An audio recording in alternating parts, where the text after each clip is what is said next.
Alors, les partenariats publics-privés, c'est quelque chose de récent, mais aussi d'ancien. C'est récent. Aujourd'hui, l'intérêt pour les partenariats publics-privés, il est réel dans d'autres pays parce qu'on se rend compte qu'on ne peut pas continuer comme ça à vouloir financer les infrastructures grâce à l'impôt et aux taxes. Bon. Seulement, là où il y a une sorte d'hypocrisie, on demande en même temps à nos États d'être très vertueux, de ne pas dépenser, de ne pas accorder de subventions pour soutenir l'électricité, le sucre, l'eau, etc. Et on leur interdit de concéder des garanties souveraines. Un État n'est jamais... Un État est toujours...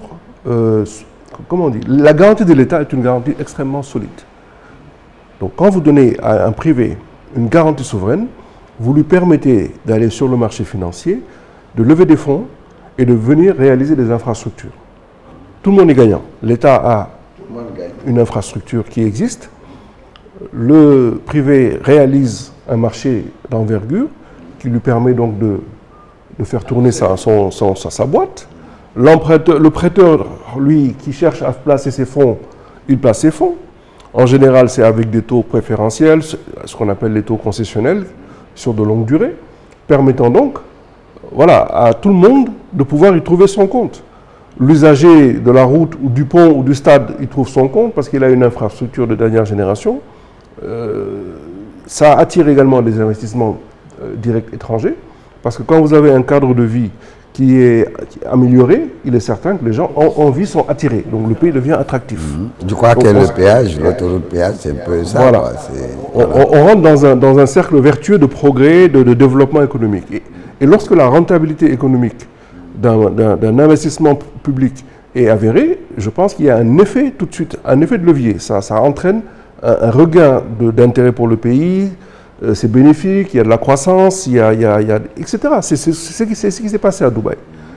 Mais nous, on veut clairement nous empêcher de le faire. On trouve toujours des prétextes pour nous empêcher ou contrarier les efforts qui doivent être faits à ce niveau. Et c'est à ce niveau-là qu'il faut qu'on soit inventif et qu'on soit déterminé aux côtés de l'État pour arriver à trouver des mécanismes. Mais vraiment, je crois qu'on a cadré le débat, c'est qu'on dit camper le débat. Mais en fait, vous savez, j'ai vu récemment de votre sortie et vous parlez de la dette, je ne sais pas, de 300 milliards, 200 milliards quelque part. Si on globalise, on est à 500 milliards, tout ça.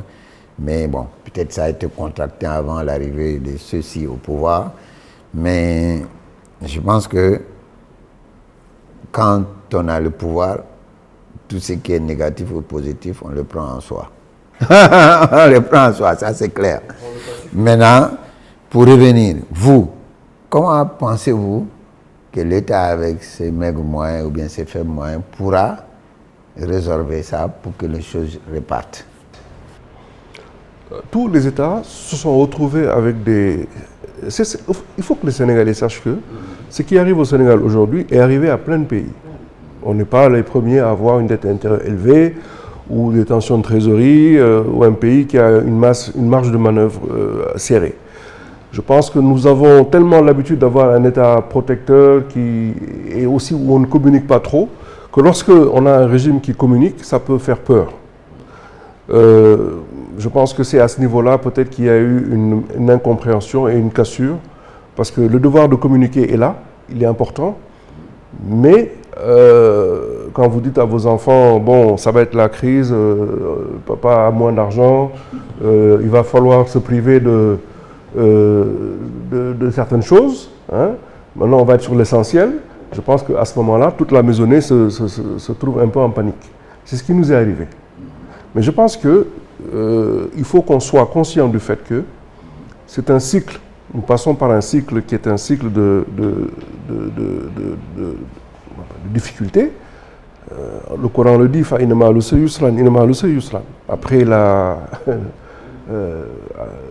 après les difficultés, où la pauvreté vient le plus. Après les pluies, il y a le beau temps qui arrive. Après la pluie et le beau temps. Ce n'est pas ce que dit le Coran, mais c'est à peu près l'idée. Voilà. Donc, il est important que nous acceptions d'être aujourd'hui dans une phase difficile. Et nous savons que nous sommes dans une phase difficile. La dette est nécessaire dans un pays et la dette intérieure est une donnée avec laquelle il faut composer. Seulement, là où ça fait mal, c'est lorsque cette dette-là perdure.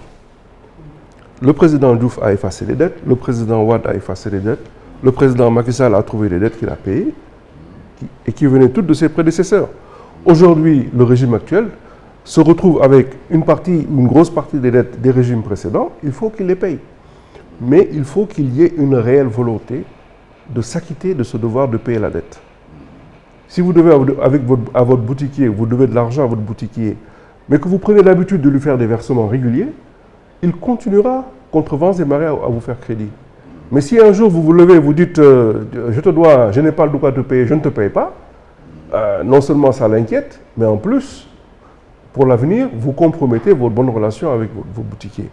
Voilà Malik, je pense que c'est plus dans la méthode et la communication et la manière de gérer la relation entre le secteur privé et l'État, ou même le secteur privé, et même l'État et sa population, c'est là où il y a peut-être des efforts à faire. Bon, ben je pense que nous avons un nouveau régime qui est en phase d'apprentissage de la réalité de l'État, ce que c'est que la difficulté justement à gérer aussi toute la complexité d'un pays. Mais j'espère, en tout cas je le souhaite, qu'ils vont parvenir à transcender ça. Et on a eu, je pense, quelques succès diplomatiques récents qui préfigurent un proche avenir un peu plus radieux. Les visites qui se sont déroulées dans de grands pays étrangers, j'espère, apporteront de bonnes nouvelles pour le secteur. Mais